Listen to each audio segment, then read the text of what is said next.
আপনারা দেখতে পাচ্ছেন স্ক্রিনে ড্রাগন ফল। হ্যাঁ, ড্রাগন ফল। এই ড্রাগন ফল দেখতে এসেছি ঝিনাইদহ জেলার মহেশপুর থানাধীন গৌরীনাথপুর নতুন বাজারে। হ্যাঁ বন্ধুরা, এই গৌরীনাথপুর নতুন বাজার, এটা কোটচাঁদপুর শহর থেকে 5 কিলোমিটার গেলেই এই গৌরীনাথপুর নতুন বাজার। এই দেখতে পাচ্ছেন, এটা হচ্ছে এই বাজারে এই কাঁচামালের আড়ত, অনেকগুলো অসংখ্য আড়ত, পুরো বাজারটা ধরেই আড়ত। তা আমি কয়েকটি দোকানের দৃশ্য আপনাদের দেখাবো। ড্রাগন দেখেন কিভাবে কার্টুন হচ্ছে এই বাজারে। আমার যাইতে একটু লেট হয়েছে, 10টার ভিতরে কিনা বেচা হয়ে যায়। এখন সব ব্যাপারীরা এই যে জিহাদ ফল ভান্ডারে ঢুকবো। এটা হচ্ছে জিহাদ ফল ভান্ডারের ফল, বিভিন্ন রকম ড্রাগন এখানে আছে,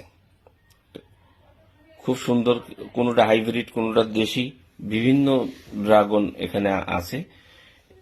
এখানে মোটামুটি ব্যাপারীরা এখন সব কিনেছে, তারা বিভিন্ন জায়গায় পাঠানোর জন্য প্রস্তুতি নিচ্ছে। তাই এটা যদি যারা আসতে চান, কোটচাঁদপুর শহর থেকে গৌরীনাথপুর নতুন